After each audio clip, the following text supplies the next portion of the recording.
Hi, Chantal. Thanks very much for jumping on. I was hoping that you might be able to tell me a little bit about yourself and what you do for work and about your kiddies and your family. I work as a teller in a bank 4 days a week. I've got 2 kids, one 3.5-year-old girl and a little 8-month-old boy. My partner John, he's in the army. He is either here or not. So a lot of the time he has been working away, especially while I have been doing the program. A lot of the time I kind of plan as if he's not going to be here. Are you able to tell me about the mental space that you're in then? I was basically at rock bottom. I don't actually recall very much of our conversation because I was quite emotional at our first conversation. My mind was not focused. I was still on a high dose of antidepressant. It had just been a very hard few years. Very hard pregnancy with Poppy, my eldest, and then 2 miscarriages, and then a very hard pregnancy with Theo, my younger. It just got me hitting rock bottom. I wasn't healthy. I was sick the entire time. So probably over a 3-year span, I was sick the entire time. So my internal dialogue, everything, what I was doing to my body was not healthy. I was just absolutely a mess. What sort of foods were you turning to then, and what did your lifestyle kind of look like then? When I was sick, I would a lot of salt and vinegar rice crackers, the rice cakes, anything kind of like toast, dry toast. There was a lot of those high carby foods with high salt to try and dull the constant taste of nauseousness in my mouth. So it was all the dry crackers and things like that. And what would happen then is I was on Zofran and all those other kind of anti-nausea drugs as well. So when I'd have a gap in the nauseousness, I would binge. Yeah. I would try to get as much food as possible into my body. I think I was doing the best thing, but obviously the quickest foods that I could get were not the best foods for myself. And how did you find that was affecting your mental health at that stage, like those types of foods? Oh, it was terrible because as soon as it was done and over, I was still feeling sick, I was feeling worse, and then my internal dialogue was beating myself up about making such a bad decision, not only for myself, but for my children as well. I was making myself feeling more guilty.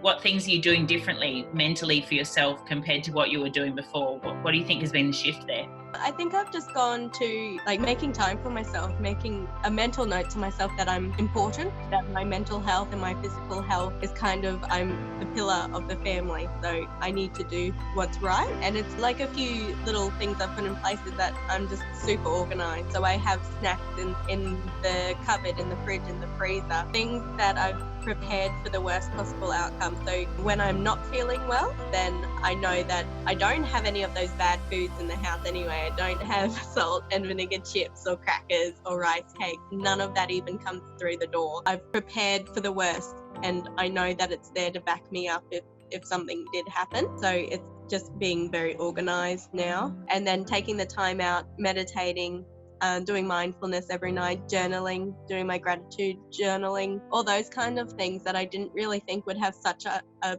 huge impact. But I think about good things in the morning and I go to bed reflecting on that, and it just makes me wake up 10 times better.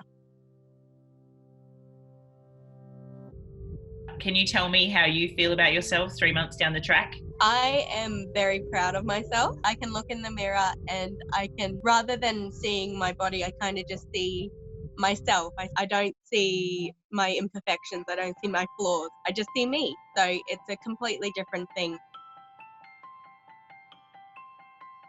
So tell me, what things have you learnt about yourself over the last couple of months? There's a lot of things that I learned. One of the main things I've kind of come to realize quite recently, though, is kind of the effect of external things on my mindset and the way that I'm feeling, my anxiety, my depression, all that kind of stuff. Because now without the medication, I handle it in a different way. I just handle it with my food, my mindfulness, and just exercise, basically.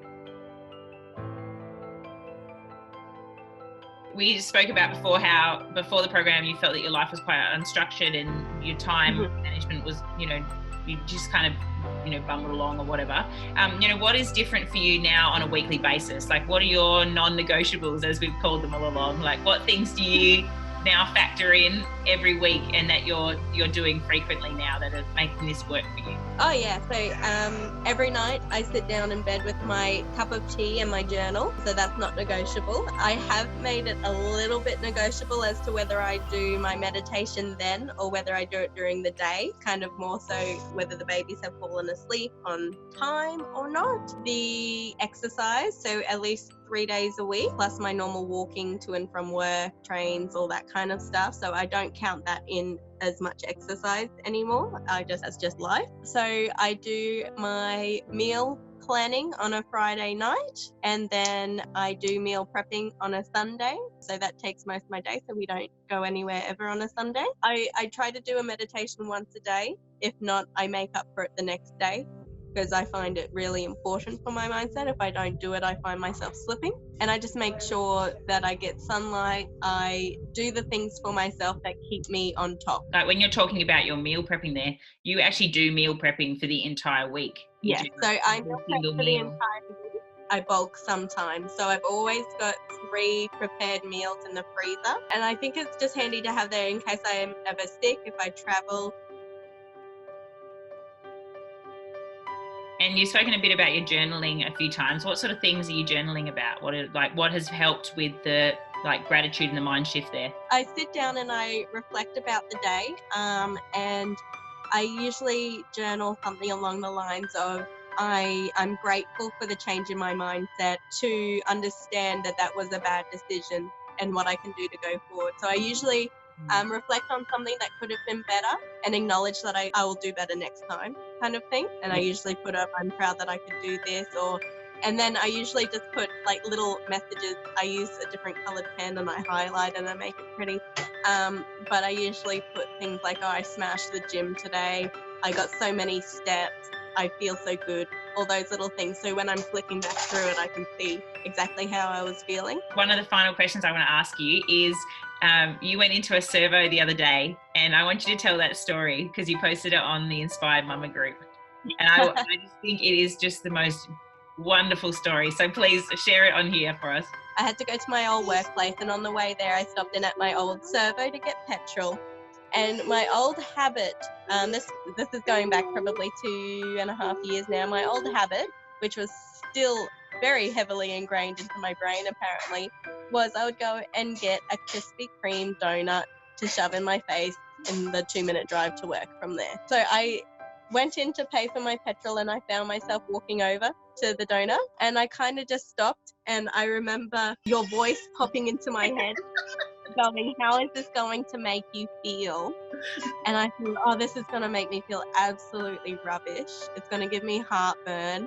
The sugar's going to make me crash, and it's only the beginning of the day. And I kind of just stopped, and I thought, I don't want it anymore. So then I kind of redirected, and there was a bucket of fresh flowers like this one. And I ended up spending probably 100 times as much on flowers to bring home. So I had them displayed at work on my desk all day so I could smell them, and I've brought them home and they're in the window behind me.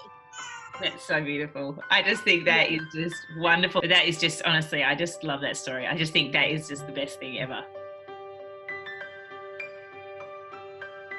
Can you tell me what was it originally that made you want to join the program? What was it that kind of thought, oh, I'm actually going to give Inspired Mama a shot?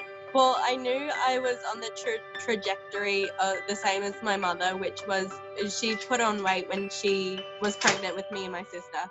And she just busied herself with being a parent and working and supporting us, that she never really took the time for herself. And now she's at that point now, she had to have weight loss surgery. She's never going to be the way that she could have been, and she's got lots of regrets, and I just didn't want to be like that. And I knew at that point that I was on that same trajectory and I wasn't happy. I was depressed. It was affecting all of my relationships, and I was just not happy with myself. So I think I just needed this to get me back on course.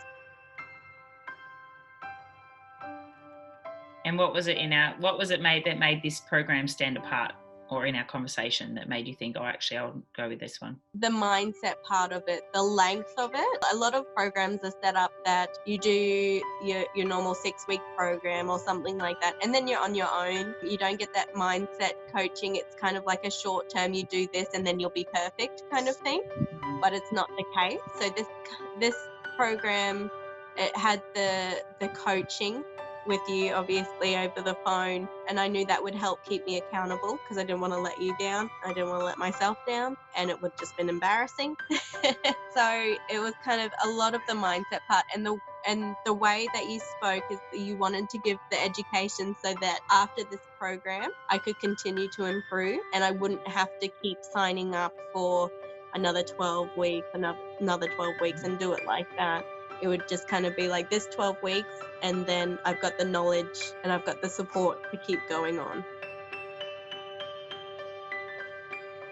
And how do you feel now? Do you think that that's a reality for you? Do you think you're going to be strong enough to be able to maintain this? Absolutely, I think so. Absolutely. I can't see myself going back to the way I was at all. I think it's only going to get better. I acknowledged the fact a few weeks ago that this wasn't the end. I'm going to keep losing. I'm going to keep getting stronger. My family's going to find even more activities to do outside and get fitter. It's definitely a change in absolutely everything.